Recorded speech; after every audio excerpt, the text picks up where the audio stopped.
This morning on DC News Now, Marylanders continue calls for the release of Kilmar Abrego Garcia. I'm simply asking him to open the door of CCOT and let this innocent man walk out. Democratic lawmakers upping their pressure campaign on the Trump administration and El Salvador. After a colder start, temperatures rebound into the upper 60s with less wind and clear skies. Meteorologist Jackie Layer is tracking even warmer temperatures on the way. Keeping Maryland streets safe as warm weather returns. Police share life-saving advice for drivers and pedestrians taken to the roads. Ongoing negotiations over RFK Stadium. What we know about talks to bring the Commanders back to the district. And a possible change coming to Maryland's ID, a new feature helping people with hidden disabilities. I feel like it's going to change the world. It's going to help a lot of people. You're watching the station covering all of the DMV. This is DC News Now. Well, good morning, and thanks for starting your Thursday with us here on DC News Now. I'm Tanaya Wright. Yeah, good morning. I'm Shanika Grimshaw in for Corey James. I'll have a look at the roads in just a minute, but it is very cold out there, Jackie, to be spring. I know. It's a colder start out there as you're stepping out, so make sure you do have that heavier jacket. Here's a view of those current temperatures.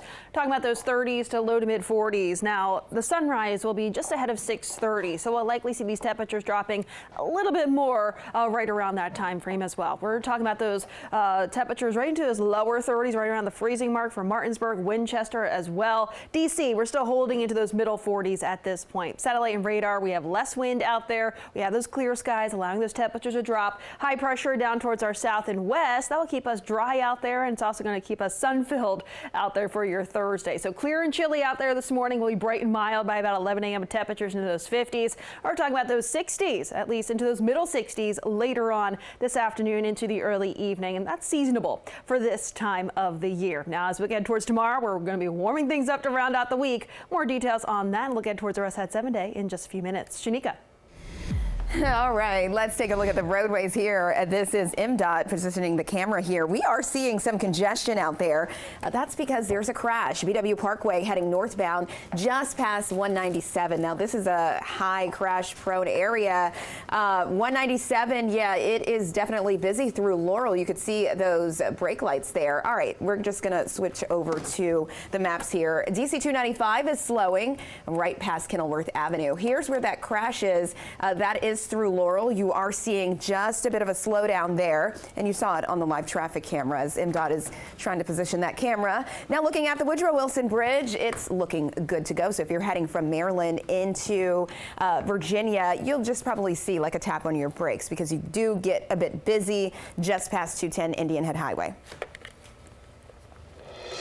Your time right now is coming up on 6:03 on a Thursday morning. New details about a Maryland volunteer firefighter from La Plata was arrested, accused for a hate crime in Delaware. Now, state police say Jay Droney and another firefighter chased an employee with a noose at the Millerville Fire Department where Droney was last working.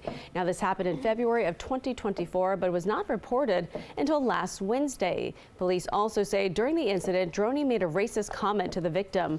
Officers arrested him yesterday. Officials say he joined the La Plata Volunteer Fire Department last Monday. The department says they had no prior knowledge of the incident in Delaware. He is suspended from all department activities effective immediately, pending an investigation. And a man is recovering in the hospital after police say someone stabbed him in Rockville. Now, this happened last night on Wooten Parkway. Rockville police say they found that man with multiple stab wounds. Police say the man told them that he was attacked by a group of people that he knows. Anyone with any information is asked to call police. And the White House says they do not plan to return a Maryland father back to the U.S. after mistakenly deporting him to El Salvador more than a month ago. Yeah, this comes after Maryland Senator Chris Van Hollen traveled to the country to see what can be done to bring Kilmar Garcia back home. DC News Now's Yamari Sase is live at the White House this morning. Good morning, Yamari. What did we learn yesterday? Yeah, good morning. So many efforts to try to bring Abrego Garcia back to the U.S., but the White House has made their stance very clear. They claim that he's a part of the MS-13 gang and also say that they will not be returning him back to the U.S. And all this while judges and lawmakers are pushing for his return back home. Now, Kilmar Abrego Garcia was deported to a Salvadorian prison last month despite having a protective order preventing him from being deported. Now, the White House admitted it was an administrative error, but they are maintaining that Abrego Garcia is part of the MS-13 gang, although there hasn't been any evidence. Now, over the past few weeks, the Supreme Court unanimously ordered the Trump administration to facilitate his return back to the U.S., but the White House says that's up to the El Salvadorian government. Now, on Monday, the president of El Salvador made it very clear during his visit here to the U.S. with Donald Trump, he will not return Abrego Garcia to the U.S. And Maryland Senator Chris Van Hollen actually traveled to El Salvador to speak with the vice president, and he also said that his government could not return Abrego Garcia. Now, Van Hollen was also not allowed to visit the prison Abrego Garcia was staying in. Now, during a press conference, the White House made it very clear about their stance.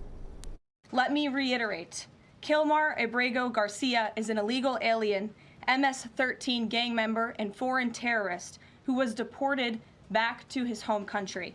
And if he ever ends up back in the United States, he would immediately be deported again.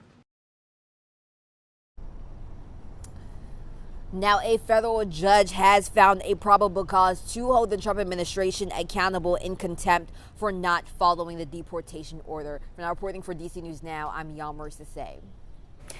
All right, Yamari, thank you. The U.S. Attorney General posting on social media a court document on Abrego Garcia saying the DOJ is releasing new information, but the details are the same ones already part of the initial lawsuit against the government for deporting the Maryland man. So continuing coverage on immigration, U.S. District Judge James Boasberg of D.C. says he's found probable cause to hold the Trump administration in criminal contempt of court for violating a deportation order. That order was to turn around 2 planes carrying migrants, including Abrego Garcia, to El Salvador last month.